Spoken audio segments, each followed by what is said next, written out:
চলে হয়ে গেছে লাগছে সত্যি হয়ে গেছে তো বেরিয়ে গেছে বলো।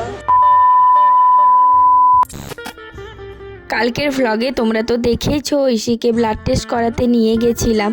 তো এদিকে দেখো ঐশীর মানে ব্লাড দিতে আমরা চলে এসেছি। একদিন মাঝখানে গ্যাপ গেছে, তারপরের দিনে ব্লাড দিতে এসেছি। কারণ ঐশী যেহেতু কান্নাকাটি করে খুব, সেই জন্য ওর বাবা বলেছিল যে আমি যেভাবে হোক বাড়ি যাব, ঐশীকে নিয়ে আমি ব্লাড এবারে দিতে যাব। তো ঐশীর বাবা যাবে বলে আমরা একদিন মাঝখানে গ্যাপ দিয়ে পরের দিনে ব্লাড দিতে চলে এসেছি। ঐশীর ব্লাডটা অনেকটা কমে গেছে, কেন জানি না। এখন আর আগের মতো 1 মাস 10 দিন 15 দিন এরকম যাচ্ছে না। এখন একদম 1 মাসের মধ্যেই আমাদেরকে ব্লাড দিতে হচ্ছে। এই মাসে তো 1 মাসও হয়নি, মানে দুঃখের কথা আর কি বলবো, 1 মাসও হয়নি ঐশীকে ব্লাড দিতে আসতে হলো। মানে এর থেকে খারাপ সিচুয়েশান আর কি জীবনে থাকতে পারে বলো। তো কিছু করার নেই, যেহেতু ওর ব্লাড কমে গেছে সেই জন্য ওকে ব্লাড দিতে নিয়ে এসেছি।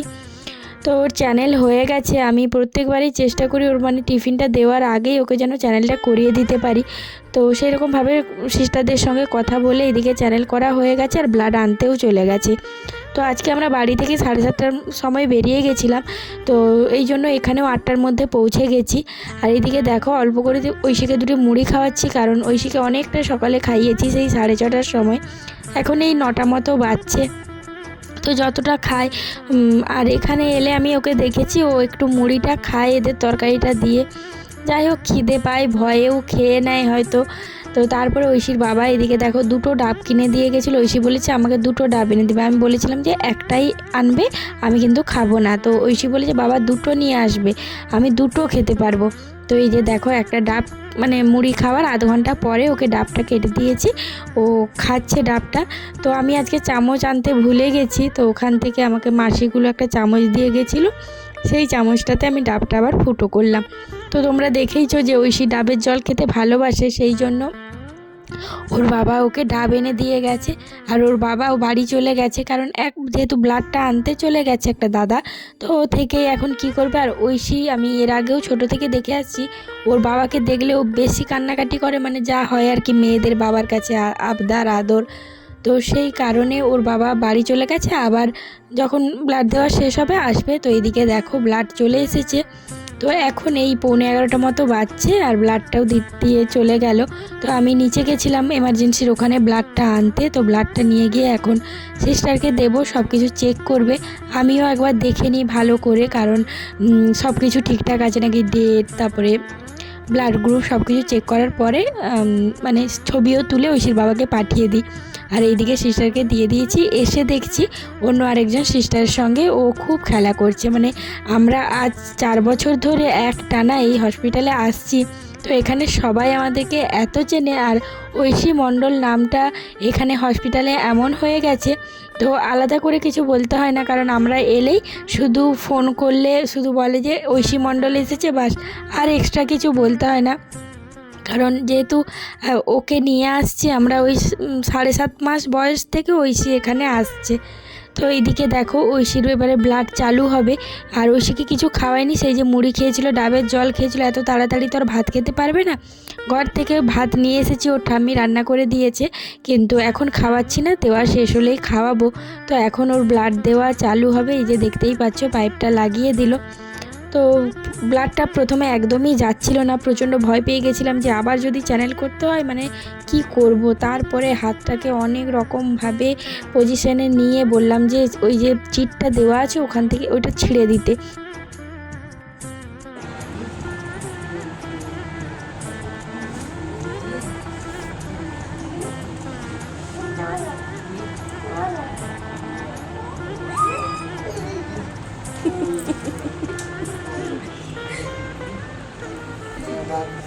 মজা হচ্ছে, বেশ মজা হচ্ছে।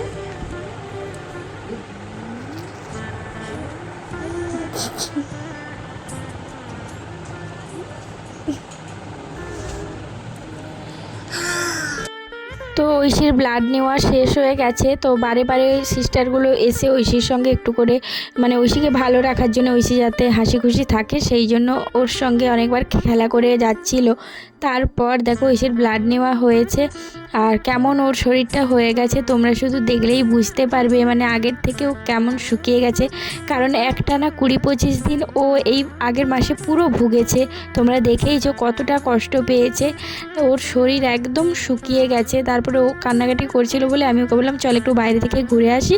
আর ওই যে ছবিগুলো দেওয়া আছে, আগে যখন ওর দাদি আসতো ওর দাদির কোলে চেপে চেপে এই ছবিগুলো দেখতো, সেটাই আমার মনে হচ্ছে যে মানে ওই আমি বেরোতাম না আর আমার মা সারাক্ষণটা ওকে কোলে কোলে নিয়ে এইগুলোই ঘুরতো ও যখন ছোট ছিল। তো এখন যেহেতু ওকে নিয়ে থাকতে পারি তাই আর আসতে বলি না কাউকেই। তো এইদিকে দেখো ঐশী এখন আমাকে দেখাচ্ছে মা এদিকে দেখো এদিকে দেখো এইগুলো দেখো এরকম। মাঝখানে তো কতদিন ও বেরোতোই না, মানে খুব ভয় পেত। তো আজকে দেখছি অনেক দিন পরে ও বললো ঠিক আছে আমাকে নিয়ে চলো একটু বাইরে ঘুরে আসি, ওই যে ভাত খাওয়াবো বলেছি সেই ভয়ে। তো এইসব ঘুরতে ঘুরতে কথা বলতে বলতেই মানে ঐশীকে যে চাইল্ড স্পেশালিস্টের কাছে মানে ভর্তি করা হয়েছে, যে ডক্টর প্রত্যেকবারে দেখে, উনি চলে এসেছিলেন। তো ঐশীকে দেখলেন, রিপোর্ট টিপোর্ট দেখালাম। কারণ ঐশী যেহেতু এখন মানে প্রতিদিন 1.5খানা করে আয়রনের ওষুধ খাই, সে পরিমাণে কিন্তু ঐশীর আয়রনটা কমেনি। এই মাসে ওর সব ব্লাড টেস্ট করিয়েছিলাম, তোমাদেরকে তো বললামই। তো রিপোর্ট সেরকম কোনো কিছুই ভালো নেই। এত ঠাকুর ডাকছি এত কিছু করছি, জানি না কি আছে কি হবে। সত্যি মাঝে মাঝে এত টেনশন হয়, রাতে ঘুম হয় না। তো এদিকে দেখো ঐশীকে এখন খাওয়াবো। ডক্টর বললেন যে একদম আস্তে আস্তে করে খাওয়াতে, যেহেতু এক্ষুনি ব্লাডটা পেয়েছে একদম মানে ওকে বেশি করে খাওয়ানো যাবে না, অল্প করে আস্তে আস্তে করে খাওয়াতে। আমি বললাম ঠিক আছে। তো ঘর থেকে ওর ঠাম্মি আলু ভাজা আর সোয়াবিনের আলুর তরকারি করতে বলেছিলাম, যেহেতু আজকে বৃহস্পতিবার। এমনিতে ঐশী মাছ খেতে চায় না তাই মাছ করা হয়নি, নাহলে এর আগের বারে ঐশীর জন্য মাছ নিয়ে এসেছিলাম।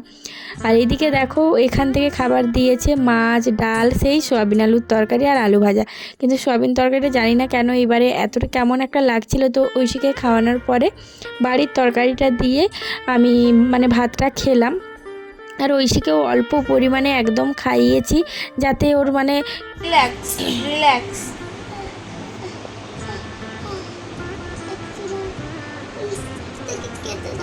এটা কি করে কাটবো শোনো?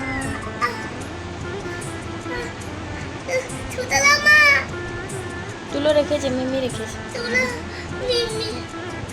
মিমি তো আস্তে করে খুলবে।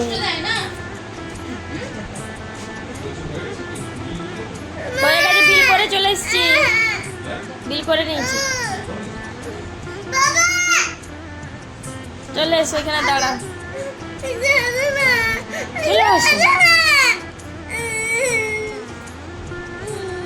লাগছে হয়ে গেছে তো, হয়ে গেছে লাগছে সত্যি হয়ে গেছে তো, বেরিয়ে সত্যি গেছে। বলো সত্যি বলো কোথায়? সত্যি বলো। লাগেনি, চুপ। এখন আমরা বাড়ি যাচ্ছি দেখো। আর এইবারে আমাদের কিন্তু খুব তাড়াতাড়ি মানে হয়ে গেছে সব কিছু। অনেক দিন পর আমরা এত বিকেল বিকেল বাড়ি যাচ্ছি। আগে মাঝখানে এরকম হতো, অনেক তাড়াতাড়ি ব্লাডটা চলে যেত। তো যাই হোক, এইদিকে দেখো আমরা এখন বাড়ি যাচ্ছি, এই 4টে মতো বাজছে, বাড়ি পৌঁছতে পৌঁছতে 4:30 বেজে যাবে।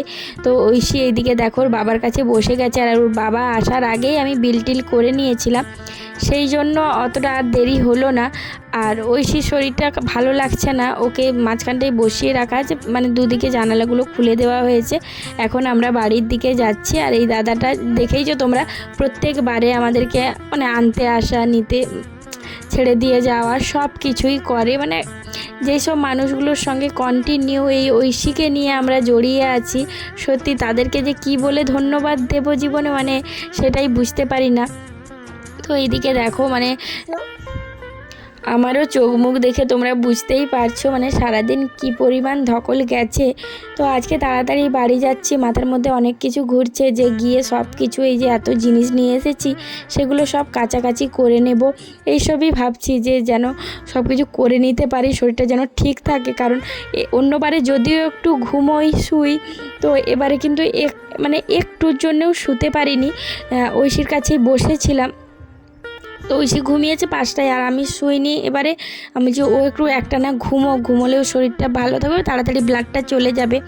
ঐশীর বাবাকে বলছি যে দেখো ও কেমন করে তাকাচ্ছে ভিডিওটা করছি বলে, দেখো ওর চোখগুলো শুধু দেখো, দেখে এখন মানে ভিডিওটা এডিট করতে বসে এত হাসি পাচ্ছে। ও আবার ওর বাবাকে বলছে যে দেখো না ভিডিও করছে, বন্ধ করতে বলে ওর বাবাকে ডেকে আবার বলছে, এত বদমাশ, যাতে ওর বাবা আমাকে বকে। তো যাই হোক, এইদিকে দেখো বাড়ি চলে এসেছি। আসার পরে ঐশীর ড্রেস চেঞ্জ করে দেওয়া হয়েছে। তারপর আমি একটু বাথরুমে গেছিলাম, তারপরে ভাবলাম যে না আগে কাচাকাচি করে নিই তারপরে স্নান করব। তো এদিকে দেখো সব কিছু ভিজিয়ে রেখেছিলাম, ভিজিয়ে রাখার পরে ঐশীকে একটু জল খাওয়াতে গেছিলাম। তারপরে এদিকে এসেছি মানে এইগুলো কাচাকাচি করতে। তো এখন কাচাকাচি মানে করছি। তো এই মানে এত শরীরটা মানে খারাপ লাগছে কি বলবো, মানে রোদটা যেহেতু পেয়ে গেছি এখন, সেই জন্য অনেক তাড়াতাড়ি এসছি, ভাবছি যে একটু এইগুলো সব কাছাকাছি করে নিয়ে তারপরে একটু শোবো। তো এইদিকে দেখো আকাশটা কেমন একটা মানে মেঘলা মেঘলা, আবার রোদও দিচ্ছে যখন যেমন হচ্ছে। তো এদিকে বালতিতে মানে গামলাটা জল ভরতে দিয়েই তোমাদেরকে মানে ভিডিওটা দেখাচ্ছিলাম। তো কাছাকাছি সব হয়ে গেছে, মিলে টিলে দিয়ে এসে তো একটু গাটা মানে শরীরটা একটু পরিষ্কার টরিষ্কার করে নিয়ে নিচে এসেছি, একটু শুয়েছিলাম। তো ঐশীর বাবা বললো একটু কিছু খাবার বানানা। তো আমি বললাম ঠিক আছে চলো তাহলে ম্যাগি করে দিচ্ছি। তো ও বলছে একটু আলুর পরোটা করবি, আমি বলছি ঠিক আছে করে দিচ্ছি। তারপরে বলছি না গো পারবো না, আমার খুব মাথা ব্যথা করছে, আর কালকে আলুর পরোটা বানাবো, আজকে এখন ম্যাগি খেয়ে নাও সবাই। তো এক প্যাকেট মানে ইপি আটা নুডলস ছিল, তো সেটাই বানিয়ে দিয়েছি, এবারে সবাইকে দেবো। তো প্যাকেটটা কি হয়, যদি শুধু ঐশীর বাবার জন্য করতাম, দুটো করলে আরও দুটো রয়ে গিয়ে সেই রয়ে রয়ে ডেট ফেল হয়ে যায়, তাই ভাবলাম প্যাকেটটা যখন কাটছি পুরোটাই করে দিই। তো খাওয়া দাওয়ার পরে চাটা খেয়ে দিয়ে এইদিকে দেখো কাছাকাছি করেছিলাম, সেগুলোই তোমাদেরকে দেখাচ্ছি, কত জিনিস কেচেছি দেখো। তো তারপরে সন্ধে দিলাম, সন্ধে দিয়ে এই যে বাইরে তুলসী গাছ আছে, এখানে ধূপ দেবো। আর ঠাকুরের ফুলগুলো সন্ধেবেলায় যখন সন্ধে দিতে যাই তখনই সরিয়ে নিই, কারণ সকালে আবার তাড়াহুড়ো থাকে। আর এইদিকে দেখো আমাদের ছাদেও তুলসী গাছ আছে, তোমাদেরকে তো অনেকবারই দেখিয়েছি, সব নিচে যাওয়া হয় না সব সময়, তো সেই কারণে এখানে ধূপ দিয়ে দিচ্ছি। যেহেতু ওপরে ঠাকুর, এখানে ড্রেস চেঞ্জ করি, আবার তখন নিচে গেলে আবার উপরে আসতে হবে, ওই জন্য ভাবি যে না একবারে এখানেই দিয়ে দিই। আর এইদিকে দেখো ঐশীর পান্ডাটা কেচে শুকনো হতে দিয়ে দিয়েছি। তো ঐশীর কি রাগ, কেন কেচে দিয়েছো? তো এইদিকে দেখো ঐশীর রাত্রের খাবার খাওয়ানো হয়ে গেছে, ও তো তারপর আর কিছু খায়নি, ম্যাগিটাও একটু খেয়েছিল, খাবার খায়নি। তারপরে ওর জ্বর চলে এসেছিলো 100 উপরে জ্বর, ওষুধ দিলাম। তারপরে এই যে দেখো এসেছে আমার কাছে, তো দিদা আমার সঙ্গে খেলা করছিল, কোনো মতেই সে বসবে না, বড় মাকে ছাড়ছে না, এত জ্বর গায়ে নিয়েও সে খেলে যাচ্ছিল। তো এখন একটু জ্বরটা নেমেছে, জানি না রাত্রে কি হবে, মানে টেনশনে আছি। ওর আসার পরেই আমি যখন কাজবাজ সেরে যখন শুয়েছি, তখন দেখছি ওর হাতের তালু, পায়ের মানে পাতা সব কিছু মানে গরম, এত গরম লাগছে। ঐশীর বাবা বলছে হাতগুলো তো ঠান্ডা, আমি বলছি না জ্বরটা আগে মাপি। তো জ্বরটা মেপে দেখলাম ওর 100-র উপরে জ্বর। তো তারপরে ওষুধ টষুধ দিয়ে এখন অল্প একটু ঠিক আছে। আর এখানে এসছে ওপরে ওই যে রং টংগুলো নিয়ে গেছিলো, সেগুলো নিয়েই খেলা করছে। আমি যে মামা শুয়ে পড়ো, এখন টেনশন হচ্ছে যে সারা রাত কী হবে, আবার যদি জ্বরটা ঘুরে আসে, সেই জন্য একটা টেনশন লাগছে। এইদিকে দেখো ঐশীর চুলটা আঁচড়িয়ে ভালো করে গুটিয়ে দিয়েছি, যাতে রাত্রে আর মানে গরম না লাগে, মানে ফ্যান একটু যদি কমিয়ে দিই তখন ও সারা রাত ঘুমোতে চায় না। তো এদিকে দেখো এখন মশারি টাঙাবো, মশারি টাঙালে কি হয় মানে সেফটিভাবে ঘুমানো যায়, আর মশা কামড়ে দেবে। আমি যে এত কষ্ট করে মেয়েটা রক্ত নেয়, সেই মশাতে যদি রক্তগুলো খেয়ে নেয় কতটা কষ্ট লাগে বলো তো। তো সেই জন্য। আর এইদিকে দেখো আমার চোখ মুখের কি অবস্থা, আর পারছি না, মনে হচ্ছে কখন শরীরটা বিছানায় ফেলবো আর ঘুমোবো। তো জানি না ভগবান কি করবে, সারা রাত কি আছে কপালে। তো যাই হোক চলো আজকের মতো টাটা, আর কি বলবো বলো, পাশে থেকো, এইটুকুই বলার তোমাদেরকে।